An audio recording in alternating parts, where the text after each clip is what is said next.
My name is Eugene McKendry. I'm on the, one of the full partners of the EUNoM project. And it is a great pleasure for me to be able to introduce Norbert Pachler from the Institute of Education in London. Norbert actually has been closely involved with the EUNoM project. Indeed, I was going to say from the very start, I could say from even before that there, I first met Norbert when we were dealing with the preliminary discussions around EUNoM in Barcelona quite a few years ago. And since then, Norbert has been closely involved with the project. He spoke at the first EUNoM meeting in Udine, that was in 2010.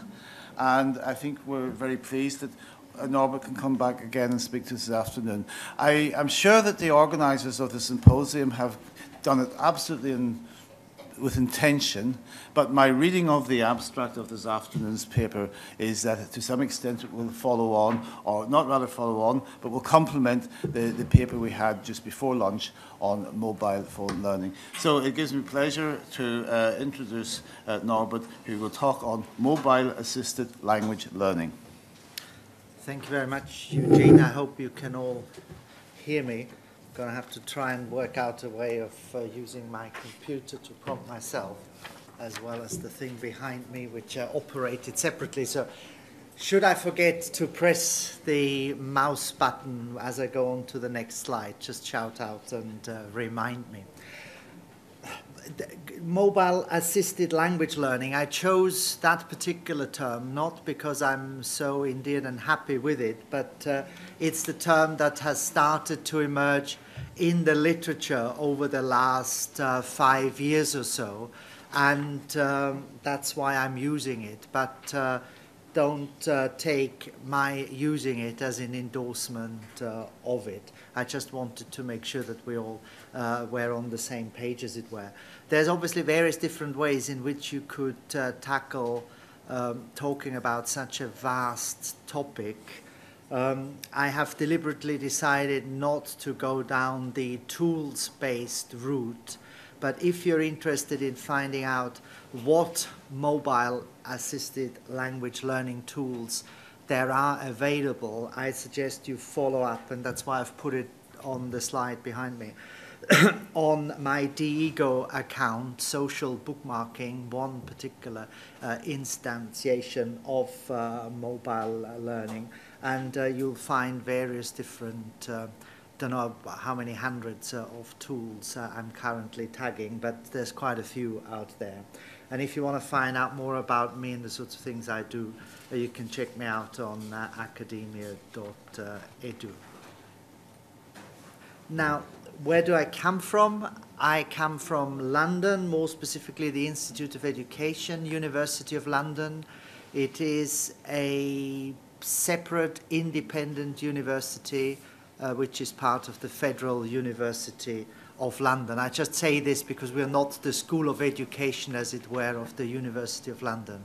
We are an institute of education in our own right. We've got a doctoral school of about 700 PhD and EdD students in the field of education. We've got about 80 full professors in the field of education. So just to give you a sense, and it might be quite helpful, we are ahead of Cambridge, Oxford, Bristol in the research assessment exercise. Just thought I'll get that in as well. Some of the stuff that I'll be talking about refers to my own personal work in the field of mobile learning that I've been doing since 2007 when I founded the London Mobile Learning Group, which is an interdisciplinary international group bringing together a range of experts from fields such as cultural studies, media education, sociology, pedagogy, educational technology, work-based learning, semiotics, social semiotics, that sort of thing. And unsurprisingly, my take on mobile learning will in many ways be influenced by this broad interdisciplinary perspective. Yes, language learning is an important aspect, but I'd like us to think about mobile learning more broadly and then get you to do some thinking about what it might mean for language teaching and language learning and language education Otherwise, there is the danger, as I would say, you'd see in some of the emerging literature in the field, of taking an unduly narrow focus on what it might mean, namely the transfer of content onto small devices, which is not what we're talking about. If you're interested in following any of this stuff up, together with colleagues, we've published reasonably widely in this field. Here are the covers of some of the books and special issues of journals that we've published of late. But let us start with some guiding questions. I think in order to approach the topic of mobile learning, we need to really ask ourselves a number of questions, and I list here just some of them.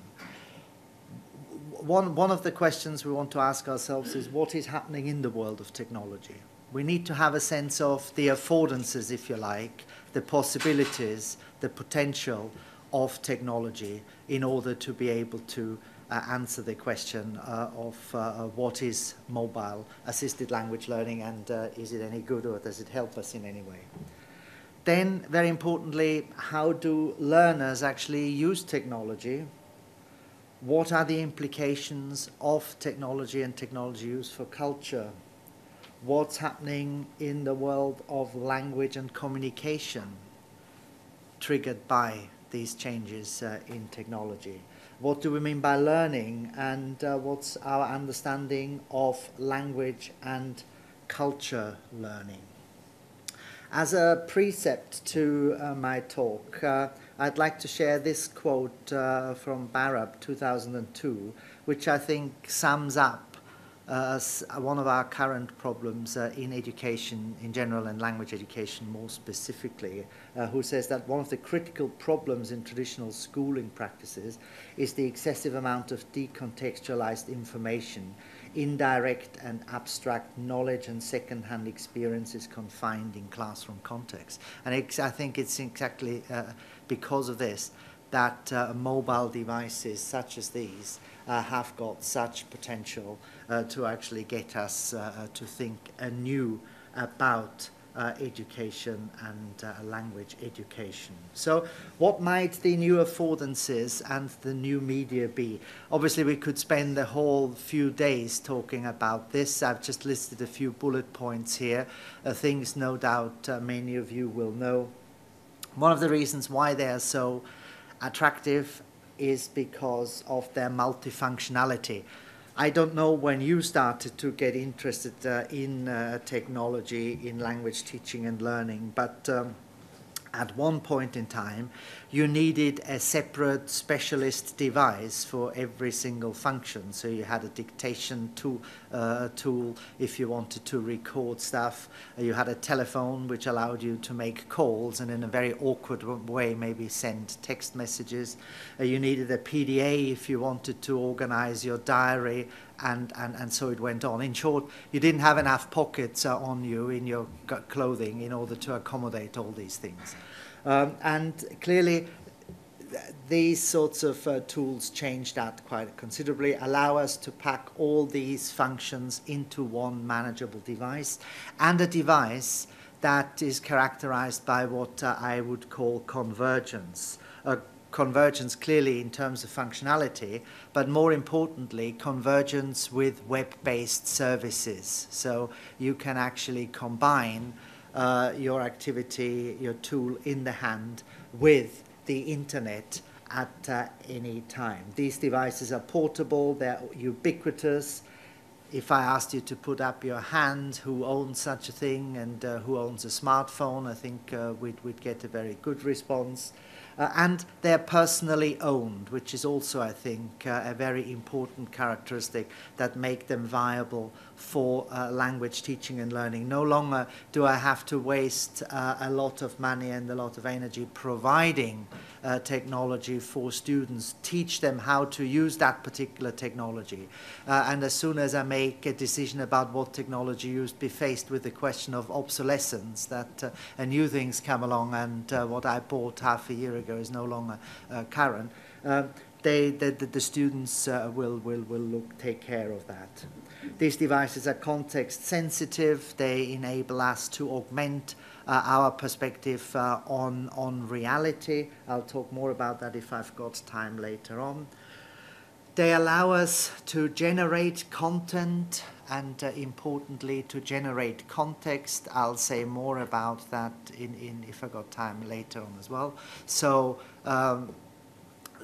further down, you'll see this notion of participatory culture. That's what I mean, for example, by user-generated content.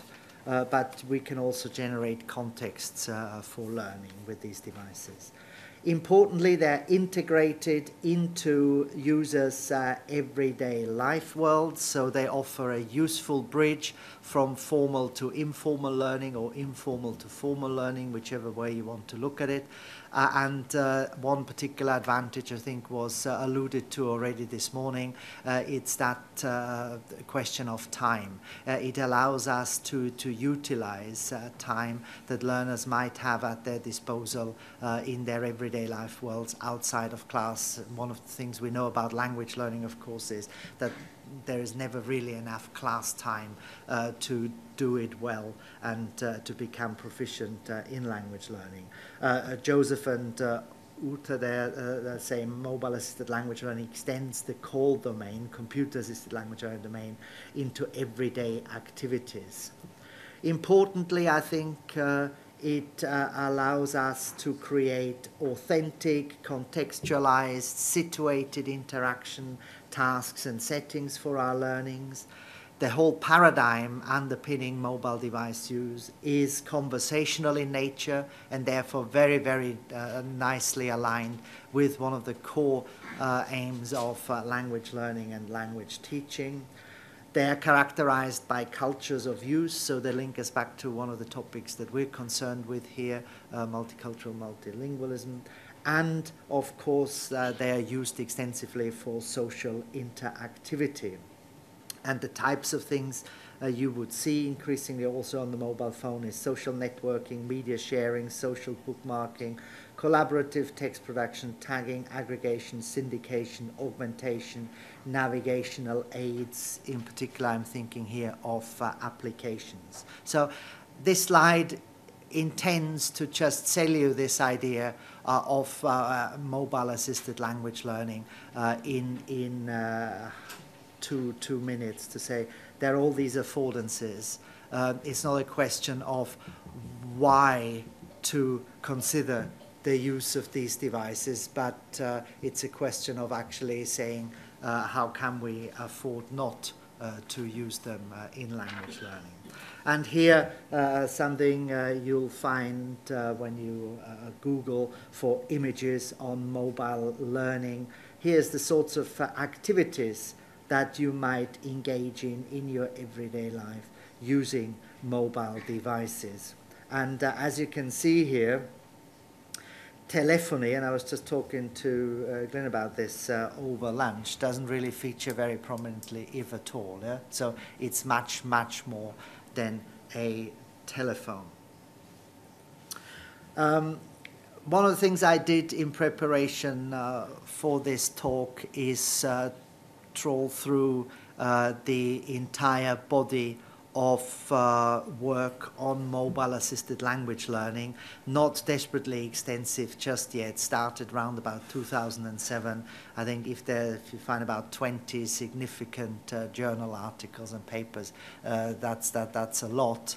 And one paper that I would probably recommend you follow up and read up on, if you got the time, is by Wong and Louis, 2010, who stress Web 2 participation and offer up this particular definition: aggregating, combining, tagging, valorizing content through annotations and giving new meaning to raw sources in entirely new forms of expression constitute both a technical possibility and the social function that gives users far more space for creative engagement. So again, stressing the affordances of Web 2.0 functionality and affordances for learning and language learning, and that they differentiate from online curation, which they also consider to be a key element here, What distinguishes online curation from simple aggregation is that the former allows curators not only to share content they have gathered in a very simple format, but also to add their personal touch, comments, reviews, therefore to contextualize the information based on the expertise and on a given topic, and to share it publicly. So you can see here why these tools might be of particular relevance for us, because they help us, as I alluded to earlier on, to contextualize language use, to contextualize the activities in particular social settings. So let's just take stock after this introduction and consider some of the implications. One of the implications clearly is that we shouldn't really assume that just because our learners might own such a device, that they necessarily got the requisite skills and knowledge to use them effectively. And there's a clear need for education institutions such as schools and such as universities to provide input in relation to what effective use might mean. And here one example might be the skills to negotiate linguistic and cultural differences across disparate groups.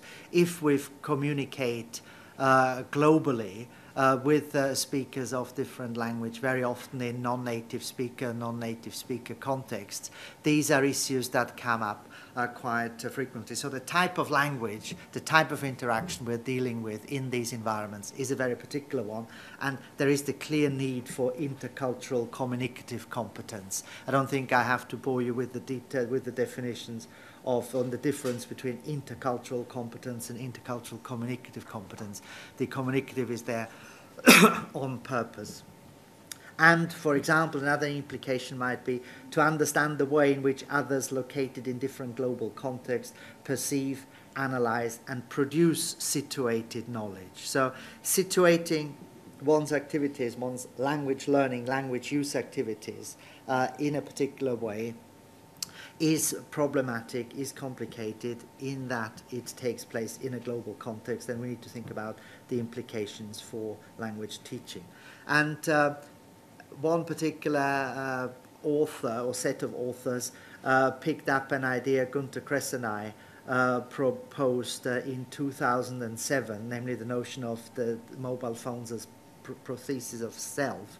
And they're basically suggesting here that they allow users to explore the perception of their L2 selves in a variety of day-to-day scenarios. And in a sense, we've already heard some of that this morning when we talked about avatars and stuff like that. So in a sense, these devices enable us opportunities to invent and reinvent ourselves and to interact with the real world, with the world in new and exciting sort of ways. So what sort of typology might you offer for your discussion of mobile devices? Here's the only one I found in the literature. It sort of reminds me of stuff Mark Warschauer did some time ago in the 90s, where he offered a similar sort of typology in the context of e-learning. You could think of these devices as and services as acting as data collection tool within the teaching and learning context, as communication tool, as language assistant tool, as productive tool, as tool for interaction with augmented reality. And indeed, that's what Wong and Louis do, and in their paper, they discuss mobile-assisted language learning in those terms. I'm not going to rehearse that. You can read up on that if you like. But that might be one way of conceptualizing mobile-assisted language learning. What's much more important for me is this sort of stuff, is namely what the learners do. It's not the technology, it doesn't interest me at all. That's just something we have to keep our eye on in order to understand the affordances. But what's really important is to understand what learners, what users do with these technologies. And in a sense, a lot of what they do is they make this technology their own. They appropriate it, which is the term that we use in our theory. And what do they use it for? They use it for things like identity formation, social interaction, meaning-making, entertainment, and learning in informal contexts. And these are absolutely essential aspects of the human condition, if you like, and also essential aspects of language learning and language teaching. And therefore, again, it seems to me there's a very good match there in terms of what we call somewhere else in our theory, cultural practices around these devices, mapping on very nicely to what we're trying to achieve in the language learning and language teaching curriculum. Again, you could do a similar sort of thing from a technology perspective again and say, okay, how do these social transformations and these social media manifest themselves? Well, you could think of them in terms of they provide us with secret spaces, they provide us with group spaces, with publishing spaces, with performing spaces, with participation spaces, and with watching spaces. And one of the big challenges we have is actually finding out what these spaces are, what tools actually foster and provide these opportunities. And here, Mark Locke lists some of them. And just to underpin this a little bit with some statistics, the Pew Internet people in the United States, you might have heard of them. They produce some very interesting, albeit US-focused statistics every few months about technology use and habits of people. And one of the recent presentations that I looked at from Pew Internet was in relation to social networking site use by age group. And what's clearly very interesting there is not just the significant rise since 2005 in the use of social networking on these things are clearly being used by loads of people on a daily basis. And even the 65 plus age group, as you can see here, has got somewhere in the region of 33% penetration. So this is something that's become a cultural practice for everybody. One question in the literature about mobile learning is to do with what does mobile learning actually mean? Do we need such a term? We've got e-learning, we've got ubiquitous learning, we've got all that. Wouldn't learning be enough? Well, if we use the term mobile, we need to ask ourselves, why do we use it? What do we mean by it?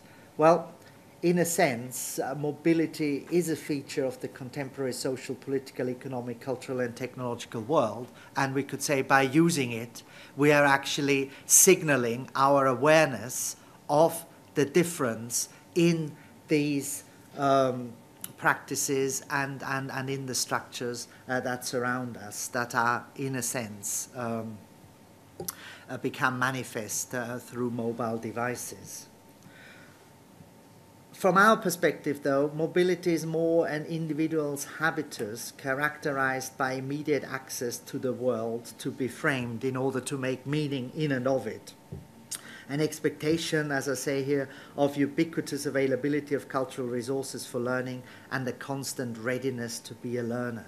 So, in a sense, what our theory, the socio-cultural ecology of mobile learning, says is that these sorts of devices provide a very legitimate set of cultural resources and resources for learning. And in order to maximize their use, it's important to develop a new habitus of learning, which is to do with a different sort of positioning in relation to the world, and clearly expectation about the availability of those resources is a key feature of it. I'll say a little bit more about that in a minute or so. mobility, it could be argued, is turning the environment in which I am, whatever it may be and wherever I may be, into a site of learning. And as I said earlier, mobile learning not as the delivery and transmission of content to mobile devices, although that's where the business world seems to be headed pretty fast. So let's look then very quickly at the world around us and at these changes.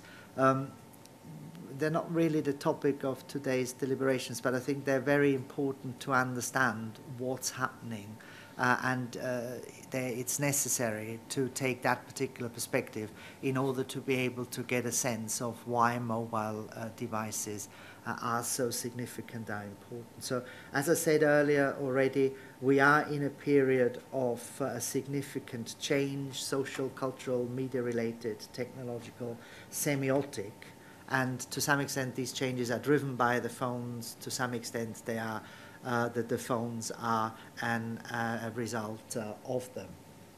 And one significant factor is that the world is marked by fluidity, provisionality, and instability. So traditional canons do no longer, and that's what school education and university education is still very largely predicated on, that we're able to capture what's important in a document that we call curriculum, and from that curriculum we then derive certain learning objectives, which we then make the basis of the assessment and validation activities that we design. That sort of world is disappearing.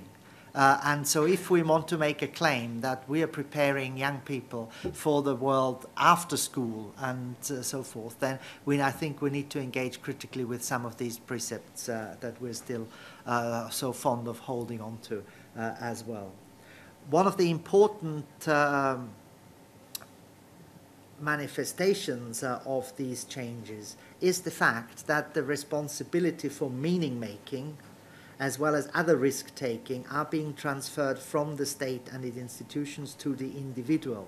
And the individual, certainly in the UK, US, Australian context, is very much framed as a consumer of services. Commodification of education is the topic of the day. So, and very often now, individuals have to make choices about what information they want to access, how to access it, and so forth. And if we looked at the statistics, you would actually find that if it hasn't happened yet, it's going to happen next year, that more people are already accessing internet-based information services through mobile devices than through PCs and traditional computers.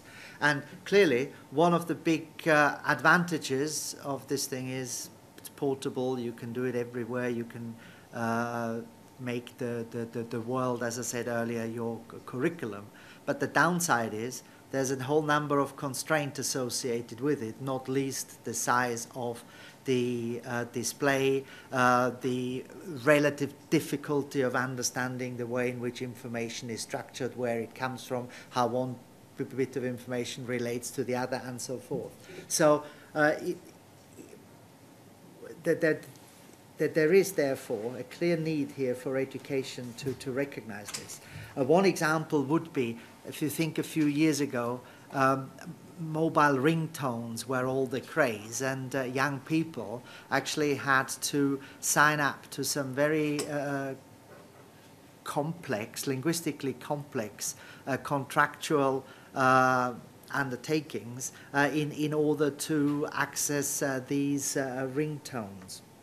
And arguably, they weren't really very well prepared to understand what they were really signing up for. If we look at PISA, for example, we can see that about 25% of our young people, in particular males, have got considerable difficulties with these traditional sorts of literacy. Is that to say that they don't have adequate literacy skills? I'm not so sure. But there is problems with traditional literacies, and one of the structures that underpins mobile learning, mobile device use, is that of social milieu. There's a very clear correlation, if you look at the data, between somebody's socioeconomic background, their age, their gender, and their willingness to take risks using these sorts of devices. And what particular group of our society do you think I'm perceiving to be at particular risk?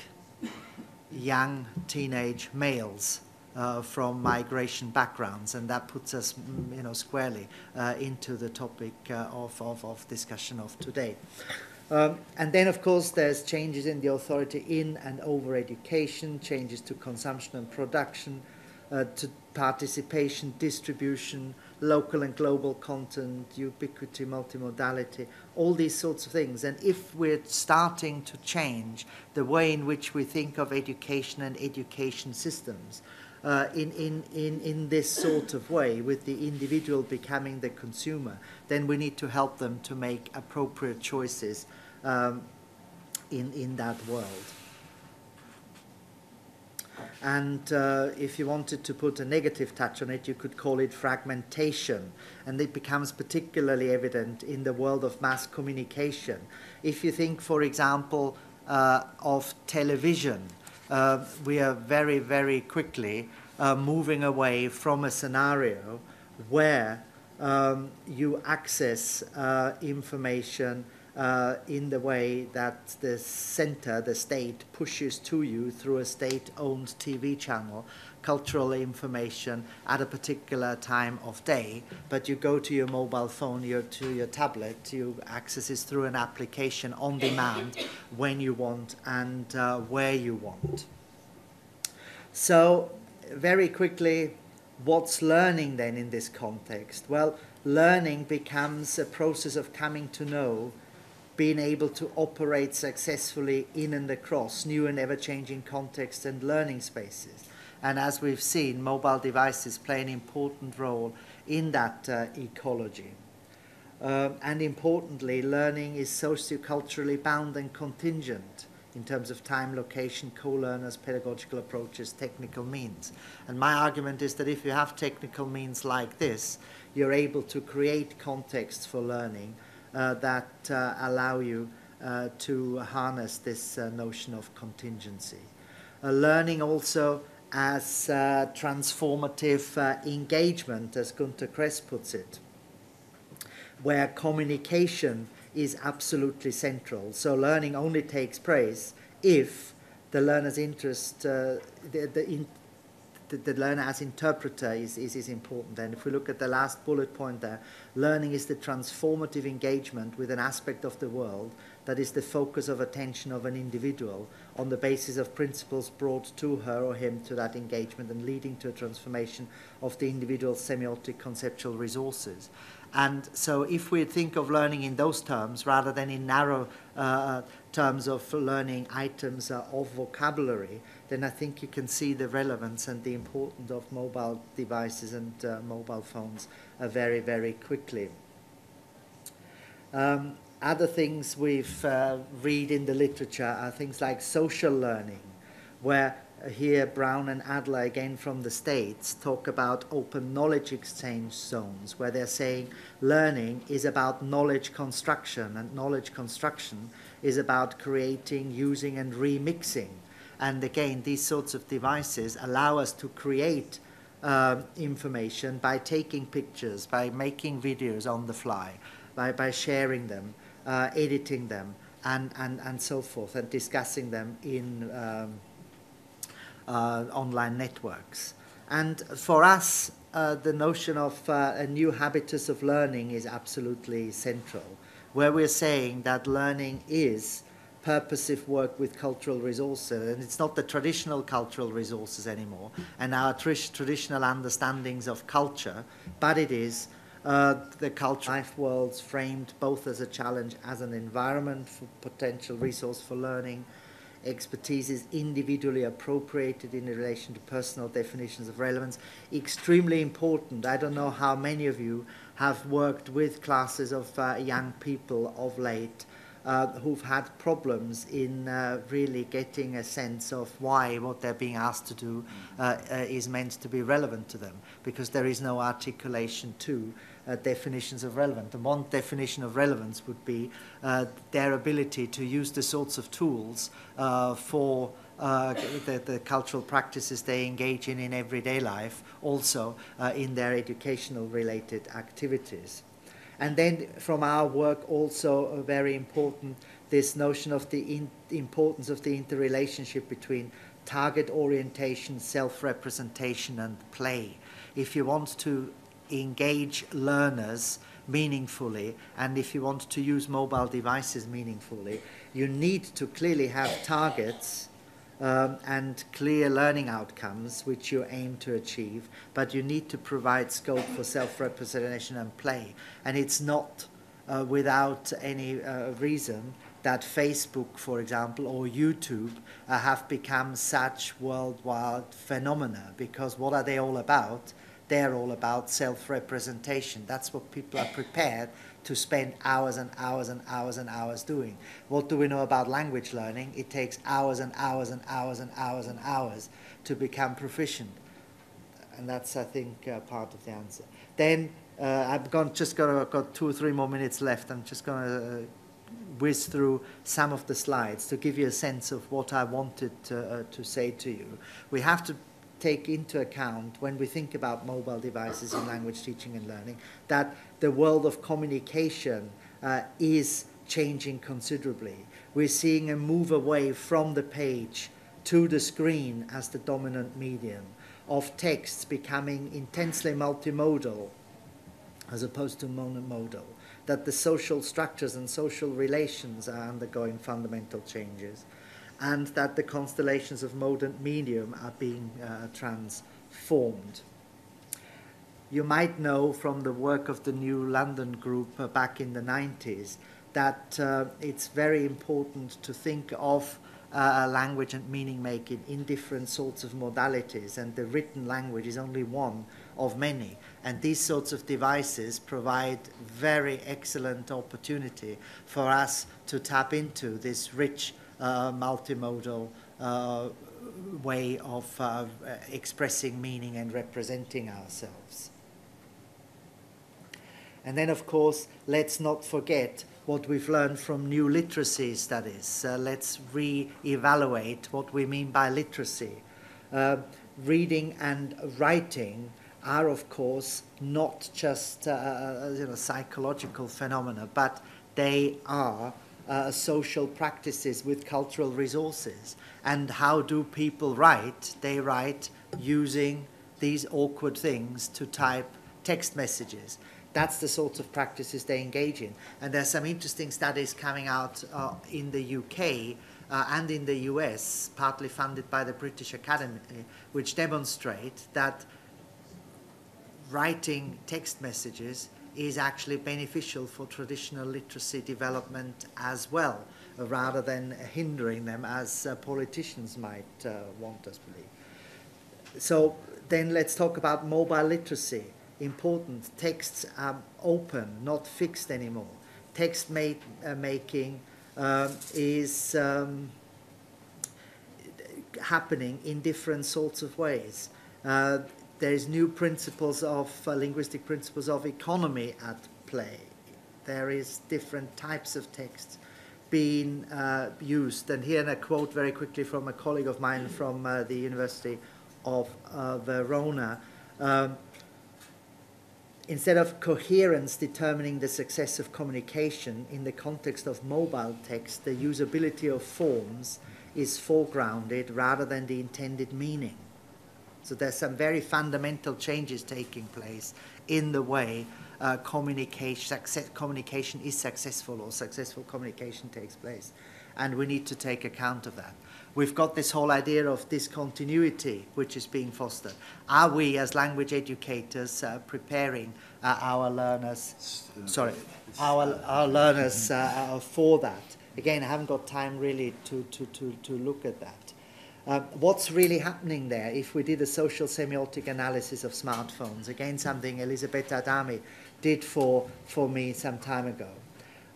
Representation becomes selection and recontextualization. We're working through menus in order to do things. and recontextualizing information that's already there. Know-how becomes more important than what? Local operational tactics are foregrounded over global strategies. So there's some very fundamental stuff going on in communicating with these devices that we need to take into account. So the basic point I'm making here is, let's not just pretend that mobile devices is doing old things in new ways. It is doing new things, and if we want to use them effectively, we need to think about them in those terms. No idea what I was trying to say here. And then obviously another thing is, what else can we do? Well, we can look at second language acquisition, second language learning, and say, what do we know from all the research there? And I'm just picking out one or two things here, yeah? Saying, okay, we know that analysis, synthesis, embedding, and matching are important in the whole process of language learning. So one of the ways in which we can think about using mobile devices effectively is, how can we use them to do these sorts of things? Yeah? So let's not start completely from scratch, but let's build on what's already known. Here's something else. Yeah? More recent, Joseph and Uther again. This is what we know from second language acquisition, second language learning. So when we design and devise interventions around mobile devices, that's what we might want to take into account. Here's a more cognitive perspective on the same sort of thing. Yeah? What do we know about ideal conditions for second language acquisition? How can we use these devices to support them? Or another one about methodological principles. These are debated, these are discussed in the literature. That's why I'm showing you different ones. So there's not one sort of grail, as it were, holy grail, but there's a whole range. And you could look at it differently once again and say, okay, with Diana Lorillard, another colleague of mine, what sort of activities do mobile devices lend themselves to? Well, here are some of the activities we can do with them very, very well. And if you look at them, this is all stuff that happens regularly in the language classroom. Another question is, that I haven't got the answer for them, is what is culture? Is our traditional notion of culture still appropriate? Is this still what culture is about? Or is culture in a mobile age something different? Well, to finally then, to summarize what I've been trying to say, in order to understand mobile devices and their efficacy for learning and teaching and language learning and language teaching, I think we need to try and understand them around these sorts of interacting nodes of a triangle. We took the view that in order to be taken seriously, a model had to have the form of a triangle. Otherwise, you're not going to get accepted in the literature. So we struggled a lot, and you can see this is a very sort of hybrid sort of thing, 3 circles intersecting and the triangle sitting beyond it. But joking apart, one of the things that's absolutely fundamental is this notion of agency, the user's capacity to act on the world. And how do they do that? They do that through appropriation, through meaning making, through displaying new habitus of learning, through bringing their naive native expertise from the world, their everyday life worlds, into the school and into the formal learning context. They develop new cultural practices. And if we want to take them seriously as learners, and if we want to maximize the effectiveness of mobile devices, we need to find out about these cultural practices, these routines they engage in their everyday lives. And these are predominantly around self-expression, representation, self-representation, about communication, about the generation of content and context. So these are the opportunities we need to give them. And it's important to understand the structures. And structures, please, not just as technology, important though that is, but structures in terms, as I've said, of social milieus, of fragmentation, of provisionality, of discontinuity. And I've got about as many slides again as I've shown you already, but I think this is where I'm going to stop. Suffice it, I'm being urged to, yeah, so... Thank you very much. Actually, my concern rather was with the I don't know if it's the correct phrase, the digital drag or delay between what was appearing in your screen and what was appearing here. So there may have been, in the course of the presentation, some small confusion. As I say, sometimes they weren't totally in sync with each other.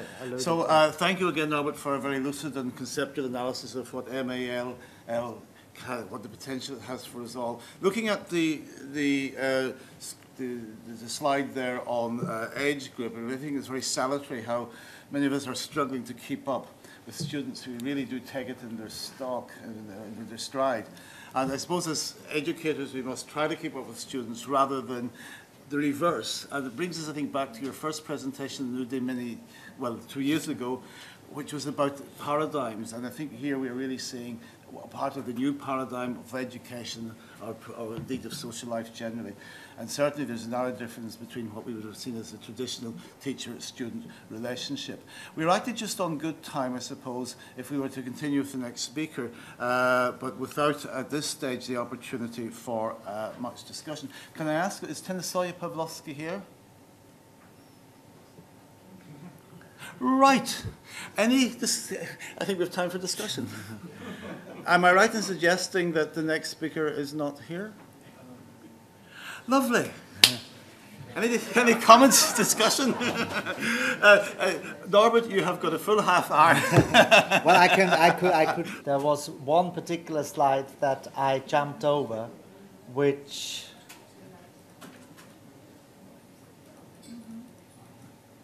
it might actually be worth looking at. This is another paper that I'd recommend you had a look at if you get a chance to do so. And these authors are basically challenging the same sort of traditional paradigm that I'm challenging, saying that learning a language inevitably means more than acquiring a set of linguistic rules and communicative skills. It involves learners experiencing language within the wider context of their social experiences and habitual practices. Language learning involves not only acquiring information, but also forming social relationships and engaging with new cultural backgrounds and emotional selves. And if we just remind ourselves of our traditional language classrooms and the extent to which they represent acquisition-poor environments, and if we think of what is being said here and the potential of these mobile devices actually to, I think I called it situate, contextualize, or whatever, language use in meaningful ways, I think I don't have to do a lot of convincing to get you to realize that for that reason alone, mobile devices might actually be extremely useful to us as language teachers. And then another point they make, which I find quite interesting, ironically, mobile technology could be seen as the prosthesis that allows learners to depart from models of language learning based on machine-like metaphors of input and output. So in other words, mobile devices potentially undermining technology-orientated approaches, which I thought is quite an interesting thought to behold. Then spending one or two moments, let's see what's going on here, yeah. On culture. I wasn't meaning to be derogatory at all about such a conceptualization of culture. It's clearly very important. The point that I was making was, in addition to all of that, I think I called it earlier in my presentation, the notion of cultures of use. I think what's becoming extremely important is the cultural practices that are emerging around the use of particular social networking sites and activities on the internet, bearing in mind that loads of them are being engaged with from the mobile phone rather than from a desktop computer. And it's these sorts of aspects of culture that also need to be taken into account. And clearly, these sorts of perspectives on culture that we find in the literature, again, are very useful. So we don't necessarily have to reinvent our perspective on culture. All these things pertain, but they have to be redefined and reinterpreted in the context of mobile device use.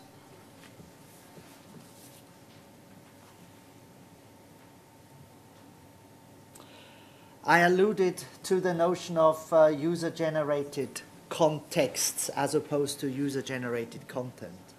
And what basically we mean by that is the processes by which users of mobile digital devices engage in the constant negotiation of a mutual understanding of their learning situations with others affiliated in increasingly loose configurations. So it's very similar to a very central aspect of language learning, that of negotiation of linguistic meaning. Here, it's more the ability of the individual, if you like, to have agency over the ecology of learning resources that they harness and that they configure in order to undertake this process of language learning.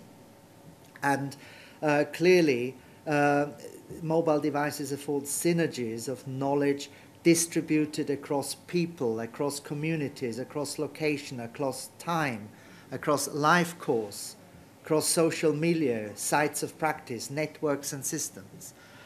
I can plug into all of these sorts of things with this device in my hand very, very easily. I can call up if I am not sure what a particular word means. I can do it the traditional way and look it up on a dictionary, or I can use augmented reality, switch on my camera, hold my phone over a sign, and the software translates the sign for me. These are ways in which I can draw down resources that I don't have to have cognitively carrying around with me, but I need to know that they exist, I need to know where they are, and I need to know how to do it, of course. But I can access other locations. I can ask questions to my online community that helps me in solving problems and of a local nature, answers taken from somebody over in Australia, and so forth. And then, but in order for that, we have to have a broad understanding of context. Context, yes, of course, as the physical environment and the location, but context also as the social setting, societal setting, time, space, available resources, available information, tools, media, institutional settings, infrastructure, and so forth. I won't go through all of that now, but this is something maybe for us to consider. Another key term, I would argue, is that of appropriation. And what we basically need to remind ourselves, as we know from German philosophers for some centuries now, that appropriation is a very important aspect of learning. And basically, what do we mean by it? It's the term governing all processes concerning the internalization of and externalization into the pre-given world of cultural products across the breadth of learning in educational institutions and in everyday life. So these are the fundamental principles that have underpinned schooling for the last 200 years or so. But now, obviously, in the 21st century, with the availability of new cultural resources, cultural products, they mean something rather different. Appropriation and the pre-given world of cultural products work as a context of development and are indispensable for the development of human beings. And we just need to realize that all of this is tied up very much in media use and therefore mobile devices, as well as the structures of mass communication that underpin them, are very, very important in that respect. We could then go on and say, what are the implications for teaching and learning? Well, we've developed in our work a number of focal points for didactic integration.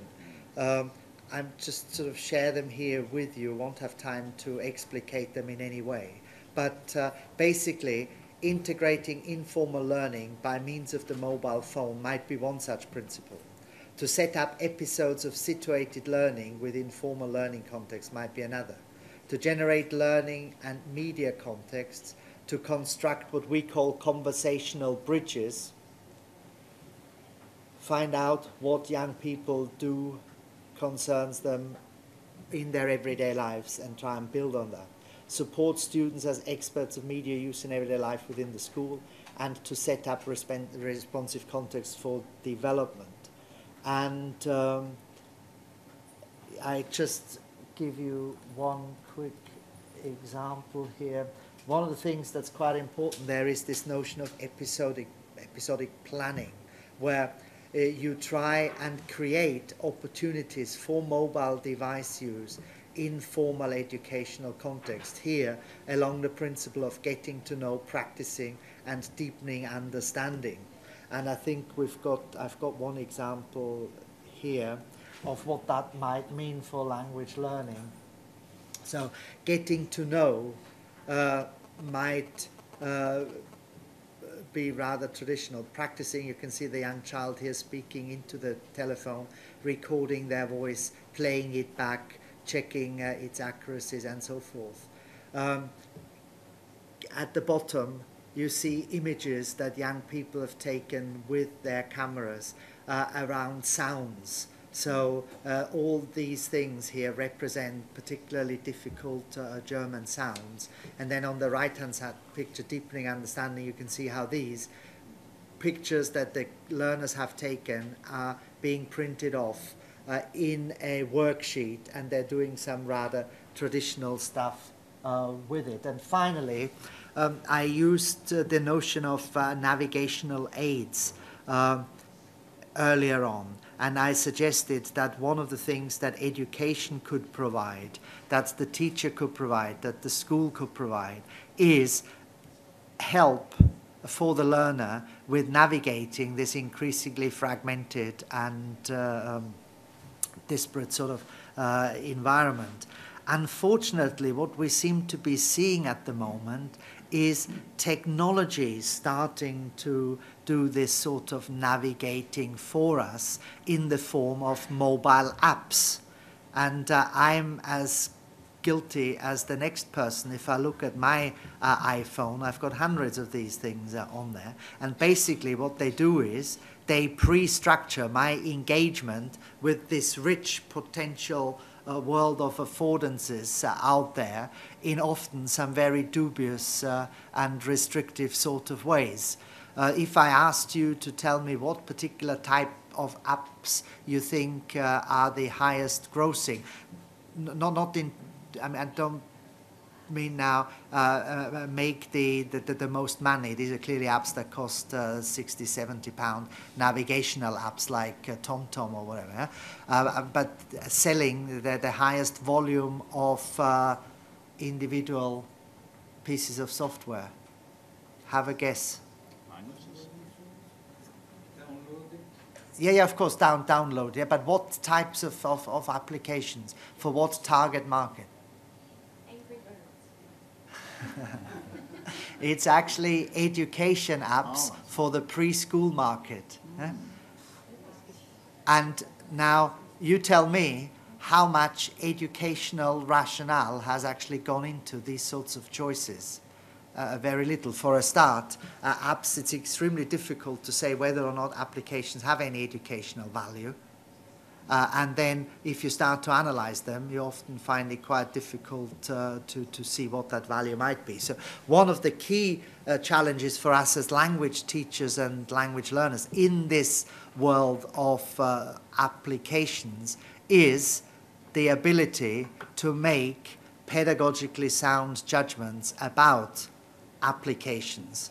Is this something that supports language learning and teaching in a meaningful way? And I have to say, this is not my list, and it's a list that I've taken from a very useful blog called Learning in Hand, but it's the only list that I've come across ever, and that's slightly worrying as well. So we're only starting to wake up to the potential problem around the reliance on applications and the way those applications pre-structure, as it were, our perspective on the rich affordances that these devices and these tools enable us. And the one thing that's particularly useful for language learning, which I just mentioned very briefly, would be augmented reality. I gave you one example, but there is, if you wanted to follow it up,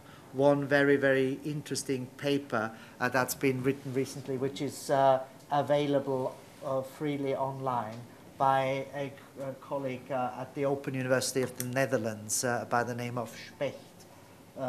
And you might want to have a look at that. It offers a very, very interesting perspective on what augmented reality has to offer. Lovely, thank you very much. I think it's unfortunate that Tinasoya Pavlovsky hasn't been able to come, but I think we've been fortunate in having the opportunity to hear the full paper that Norbert has been able to present to us. Certainly, for me, it's an eye-opener, and I really am worried because I feel so much of it has left me behind. On the other hand, there could be plenty, by that I mean the modern technology and the way it is being used, etc. But there may be people in the audience who have got more confidence in the applications and the use of mobile MALL. Just to say that I think we can take a couple of minutes for conversation and then still allow Anouk the time to present her paper with a few extra minutes as well. So let's have some discussion, please. Sorry, I saw, first of all, there, Glyn, yep. Yep. On the one hand, you could, from what you said, I think, say that the new technology is no more than a technology that allows the usual process of the construction of meaning to take place in a different way. On the other hand, technology seems to be changing things. At least it's changing the way that we construct reality. And in that sense, you could say that technology itself is part of the social construction of meaning. Now, if that's the case, for example, identity formation, it's not the I am, therefore, etc., but how the I is constructed in and through discourse, with technology as part of that discourse. That is, technology being used as a social practice. And in that sense, it becomes almost a feature of the semantic process. Now, that's fine in some context that you could make that argument. But on the other hand, if you're simply using it in the example you used, for example, as a dictionary or a grammar, in the orthodox sense, both the dictionary and the grammar being the basis of state-controlled formalism, which is a highly political thing, then you would come back to the original answer. You know, the original proposition that new technology is no more than a technology that allows you to do things you've always done in the same way. Whereas you could argue that you're undermining the whole basis of Enlightenment thinking. You know, what's going to happen? Which way is it going to go? Is that correct? I think that's a very perceptive comment. My immediate response would be that if we think about this whole process of meaning making, we need to remind ourselves that we're not really that our responses to reality are mediated. They're not direct. They're mediated through things like language and through things like technology, and therefore changes in those things in technology and advances will have an impact. I'm not sure that there's a huge debate in the literature about whether or not neurologically, for example, impact is already manifesting itself. But if we think, for example, in terms of the development of systems to make it easier for us to interact with the increasing complexity of the world around us. It started off by people drawing on cave walls, and now we have massive databases which allow us to free up cognitive space for other processes. So I'm not sure that I've got the real answer or an answer to your question there, but very clearly I think technologies do lead to change, but I think it's much too early to be able to talk really about very definite and manifest changes in terms of mobile technologies. It'll take a little longer. But one of the things, for example, that's happening is we think about augmented reality. So think about you wearing a set of glasses, and through those glasses you get projected information about who you're seeing. So through the glasses connected to this computing device, the glasses are able to, or you can do it through the camera here as well, check your profile. It immediately goes to Facebook, it goes to all sorts of other social networks, who you are, what you've said, and all of that. And it allows me to do that. So that's already possible. It's enabling a very different sort of engagement with the world, but it's also requiring of us to develop new ways of dealing, for example, with the cognitive load that brings with it. So new need for filtering systems of information in order not to suffer cognitive overload. So these things clearly are interrelated. I'm sorry, I'm not able to give a very straightforward answer. Others, please. Only short. John, here's Joachim. Okay, thank you. Only a short question, because it's not possible to elaborate at all. My question is, according to all these devices you described and to all these apps you described, it is, I think, thinkable that you also have languages as apps, and you can upload them. And then I ask myself why I'm learning another language. So when I want to converse with my neighbor in Arabic or in Turkish or in Persian or in Catalan, I take an app and converse with him according to this, this apparatus. So that as a consequence, this is just a mobile which reduces the multiplicity of languages and also of the knowledge of the person, of the appropriation, personal appropriation of the languages, and I transfer this appropriation to the apparatus which I'm using by non-verbal communication by touching a button.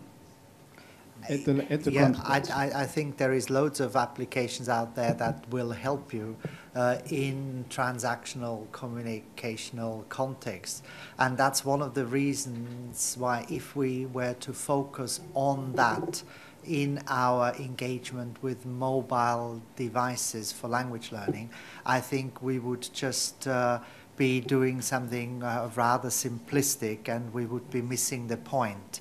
Because at the end of the day, what we should really be talking about is a mobile-assisted language and culture learning. So it's this interrelationship between language and culture that's extremely important, and that this sort of term that's currently being used to describe the field is not really capturing. And if we think then back about the importance of identity formation and the difference in processes of culture learning as opposed to language learning, for example, yes, these devices will be able to make you a more proficient language user for transactional purposes, but it is ignoring what it does to the self in terms of growth and so forth. And it's ignoring the richness of the human interaction that captures all these other modalities that I mentioned earlier on. So yeah, very pertinent point, but because of it, I would argue for a much broader conceptualization of mobile device use in language and culture learning. Thank you very much, Norbert. And thank you for being able to fill in the time for the missing speaker. So it still allows us to have a few moments extra for Anouk, who will now come up and present her paper. Do we? Yes, indeed. Thank you very much.